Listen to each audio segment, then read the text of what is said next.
प्रभु यीशु ख्रीस्त में मेरे प्यारे भाइयों और बहनों, आज फिर एक सुंदर सुबह हम पिता परमेश्वर की बुलाहट को स्वीकार करते हुए उनके सामने नतमस्तक रूप में उपस्थित हुए हैं, ताकि हम कुछ पल रोजमर्रा के शोर को अलग रखकर उनके वचनों पर अध्ययन कर सकें। इस प्रार्थना सभा में हम सब जो एकत्रित हुए हैं, एक लाइन में हम इसकी व्याख्या कर सकते हैं कि बुलाए तो कई गए थे, पर चुने हुए कम हैं। यदि आप और हम आज इस समय इस वचन को सुनने के लिए उपस्थित हुए हैं, तो निश्चित रहिए कि हम चुने हुए लोग हैं, जिन्हें पिता परमेश्वर ने तराशा है कि हम सब एक परिवारजन के रूप में उनके वचनों को ग्रहण कर सकें। सोचिए कितना बड़ा अवसर है, कितना बड़ा वरदान है। दिन प्रतिदिन जब हम इस बात की अनुभूति अपने जीवन में करेंगे, तब हम समझेंगे कि पिता परमेश्वर हमसे कितना प्यार करता है। आज का वचन जो हम अध्ययन करने जा रहे हैं, वो एक प्रकार से आत्मविश्लेषण है। वह हमसे कुछ कड़े सवाल पूछता है। हम जब किसी प्रार्थना सभा में उपस्थित होते हैं या अपने घरों में प्रार्थना करते हैं, तो हमारे मन या अंतरतम में कैसे विचार उमड़ते हैं। हो सकता है हम कुछ मांगने की चाहत रखते हो, धन दौलत, मान सम्मान, ऐश आराम या कोई बीमारी जिसे हम चंगाई चाहते हो। लेकिन यदि हम कई लोगों से हम पूछें और इसका एक सारांश पाने की कोशिश करें, तो हम जानेंगे कि हम में से कई लोग शांति चाहते हैं, कुछ पल का सुकून चाहते हैं अपने जीवन में, क्योंकि इस रोजमर्रा की भाग दौड़ में हम इतने व्यस्त हो जाते हैं कि हमें शांति नहीं मिलती। हम चाहते तो हैं कि कुछ पल चुप रहकर अपने जीवन को मनन चिंतन करें, लेकिन वो हम कर नहीं पाते। इसके कई कारण हो सकते हैं। हो सकता है कोई ऑफिस के कमिटमेंट्स, या घर में हमारे इतने तनाव या लड़ाइयाँ चल रही हो, या हमारे अंदर ही अंदर हम इतनी व्यथाओं में परेशान हैं कि हमें अपने लिए भी समय नहीं मिल रहा। तो कुछ पल सुकून की जिंदगी हमें कैसे मिलेगी। हम सब अपने जीवन में किसी न किसी क्षण पूर्ण शांति की चाहत रखते हैं। आज का वचन हम सबको वही प्रदान कर रहा है। प्यारे भाई और बहनों, आज का वचन जो हम पढ़ने जा रहे हैं, वो लिया गया है यूहन्ना के सुसमाचार से, अध्याय 14 पद संख्या 27। आइए इसे एकाग्र रूप से ध्यानपूर्ण तरीके से सुने। मैं तुम्हें शांति दिए जाता हूँ, अपनी शांति तुम्हें देता हूँ। जैसे संसार देता है, मैं तुम्हें नहीं देता। तुम्हारा मन व्याकुल ना हो और भयभीत ना हो। प्यारे भाई और बहनों, कितना शक्तिशाली और सामर्थ्य से भरा हुए हैं ये शब्द, क्योंकि यह स्वयं प्रभु यीशु हम सब से कह रहे हैं कि मैं तुम्हें अपनी शांति दिए जाता हूं। उनकी शांति कैसी है? हमें इसका स्पष्ट उत्तर प्रभु यीशु के जीवनी से ही मिलेगी। जरा सोचिए, यीशु मसीह जिसने अपने ऊपर कई सितम झेले, कई प्रकार की प्रताड़नाएं उन पर आई, कई लोगों ने उन्हें दुत्कारा, गाली गलौज की। सैनिकों की याद करिए, उन्होंने उन पर थूका, उन पर कोड़े बरसाए, उन्हें कितनी ही यातनाएं दी, लेकिन उनके मन में एक अलग सी शांति, एक अलग सी सुकून व्याप्त थी। और वही शांति थी जो उन्हें धीरज प्रदान करती थी। जरा सोचिए, एक व्यक्ति जिसे निर्वस्त्र किया गया हो सबके सामने, यदि हम और आप कोई ऐसी स्थिति से गुजरे, हम तो टूट जाएंगे, बिखर जाएंगे। लेकिन प्रभु यीशु ने यह सब कुछ सहा हमारे लिए, क्योंकि हमारे पाप इतने बड़े थे, इतने गहरे थे कि उसके तले उन्हें दबना पड़ा वहां पे, और उन्होंने सब कुछ स्वीकार किया, मन में एक शांति लिए हुए।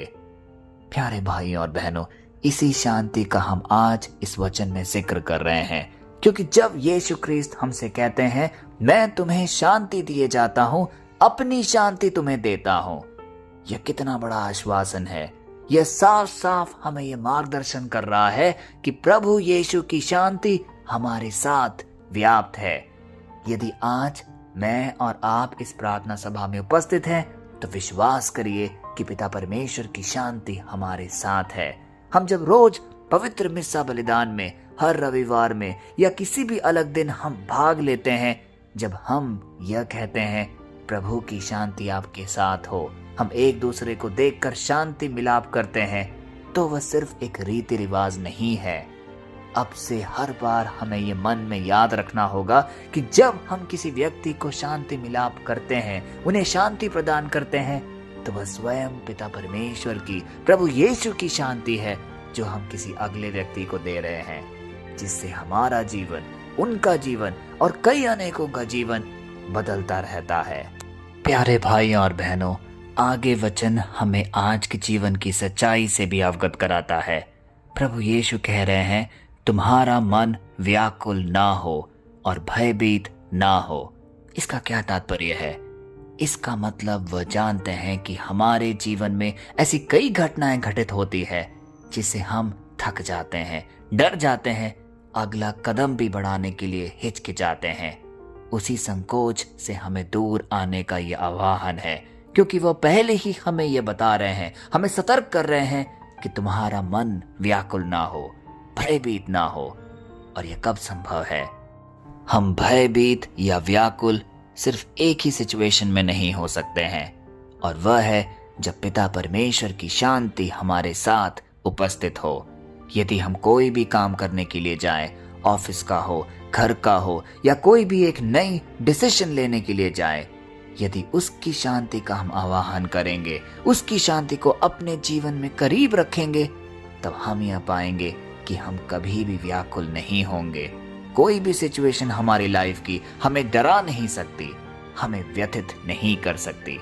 और यही है आज के वचन का ढारस जो हम सबको ये प्रदान कर रहा है। प्यारे भाइयों और बहनों, जरा नजरें दौड़ाइए। आसपास आप पाओगे कि कई लोग ऐसे होंगे जो बहुत अमीर हैं, जिनके पास बहुत सारा पैसा, सुख, समृद्धि है, लेकिन एक चीज की कमी साफ साफ दिखती है, और वह है शांति की। लोग आपस में भिड़ रहे हैं, एक दूसरे को मार रहे हैं, कई जगहों पे अलग अलग प्रकार की लड़ाइयां चल रही हैं। लोग एक दूसरे को चैन की नींद सोने नहीं दे रहे, एक दूसरे से ईर्ष्या कर रहे हैं। यह सब क्यों हो रहा है? क्योंकि खुद के मन में शांति की कमी है, तो हम दूसरों को शांति कैसे प्रदान कर सकते हैं? यहीं पे आज का वचन ना सिर्फ खुद के लिए शांति दे रहा है हमें, परंतु दूसरों को भी बांटने की प्रोत्साहन दे रहा है। यह शांति जो प्रभु यीशु हम सबसे साझा कर रहे हैं, अब हमारा कर्तव्य बनता है कि इसे हम कई लोगों तक हम दें। हमें दूर दराज नहीं जाना ढूंढते हुए, परंतु हमें आसपास के लोगों को ही, जैसे अपने नेबर्स, हमारे आस पड़ोसी गण, हमारे मित्र गण, जो आपको मिले आपके रोजमर्रा के जीवन में, उन सबको शांति प्रदान करिए। उनके जीवन में अच्छाई की कामना करिए, उनके लिए प्रार्थना करिए, क्योंकि यही वो सारी चीजें हैं जो हमें एक प्रेरिताई कार्य का हिस्सा बनाती है, और तभी हम पिता परमेश्वर के अनुयायी होते हैं, प्रभु यीशु के सच्चे शिष्य गण होते हैं। प्यारे भाइयों और बहनों, आज का वचन हम सबको दिल से स्पर्श करने के लिए आया है, क्योंकि यह हमारे अंतरतम में विश्वास दिला रहा है कि यदि तुम पिता परमेश्वर की शांति को अपने जीवन में महसूस करोगे, तो तुम सदैव विजयी होगे, तुम कभी नहीं डरोगे और प्रभु यीशु के मार्ग में निरंतर आगे बढ़ते चलोगे। तो आइए कुछ पल अपनी आंखें बंद करके पिता परमेश्वर को याद करें, क्योंकि वह यहाँ उपस्थित है। क्योंकि जब हम उसके वचनों का अध्ययन कर रहे हैं, तो ये लाजमी है कि उसकी भी उपस्थिति यहाँ होना अनिवार्य है। आइए हम सब अपने अपने शब्दों में पिता परमेश्वर को प्रार्थनाएं समर्पित करें।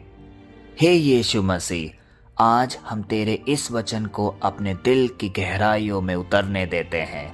हम ये स्वीकार करते हैं कि कई बार हमारा मन चिंतित और व्याकुल होता है, हम डर जाते हैं, हम घबरा जाते हैं, पर आज हम तेरी ही दी हुई शांति को पूर्ण हृदय से ग्रहण कर रहे हैं। हे पवित्र आत्मा, इस जगह को, इस प्रार्थना सभा को तेरी शांति से पूर्णता भर दे। जो भी आज रो रहे हैं, उनके आंसुओं को पोंछ। जो भी आज अपने जीवन में चिंतित हैं, उनके मन को स्थिर कर। जो बीमार हैं, उनके शरीर में स्वास्थ्य और आराम लेकर आ। जो भी टूटे हुए हैं, उनकी आत्मा को फिर से जोड़ दे।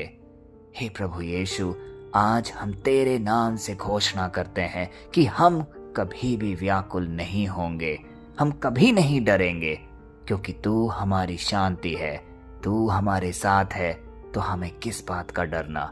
और तू कभी हमें नहीं छोड़ेगा, यह हमारा अटूट विश्वास है। आज ये शांति सिर्फ हमें महसूस ही ना हो, पर हम अपने जीवन में भी इसे अपनाएं, यह प्रार्थना हम आपसे करते हैं। आज इस प्रार्थना सभा में हर वह व्यक्ति जो उपस्थित है, जो अपनी मनोकामनाएं आपके सामने रख रहा है, उन सब की प्रार्थनाओं को एक नियमित रूप से सुन और उसे पूरा कर। हम यह प्रार्थना यीशु मसीह के सामर्थी नाम पे करते हैं, आमीन। प्यारे भाई और बहनों, आज का वचन हमें एक सुंदर सच्चाई की ओर भी केंद्रित करता है कि हमें शांति खोजने की जरूरत नहीं है, शांति पहले से ही हमारे साथ है। प्रभु यीशु ने हम सबको वह शांति प्रदान की है। हर दिन जब हम सुबह जागते हैं तो एक कृतज्ञ मन से उसे धन्यवाद दें, क्योंकि ऐसे अनेक चीज है जो प्रभु यीशु ने हम सबको दिया हुआ है।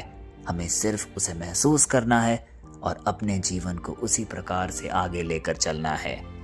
आइए इस आशय वचन को कई लोगों तक हम बांटे, क्योंकि यह एक ऐसा वरदान है जो जिनके जीवन में छुएगा उन सबके जीवन को परिवर्तित करेगा। कल फिर हम मिलेंगे, तब तक के लिए पिता परमेश्वर की असीम दया, कृपा और क्षमा में आपको और आपके परिवारजनों को हम समर्पित करते हैं, पिता, पुत्र और पवित्र आत्मा के नाम पर, आमीन।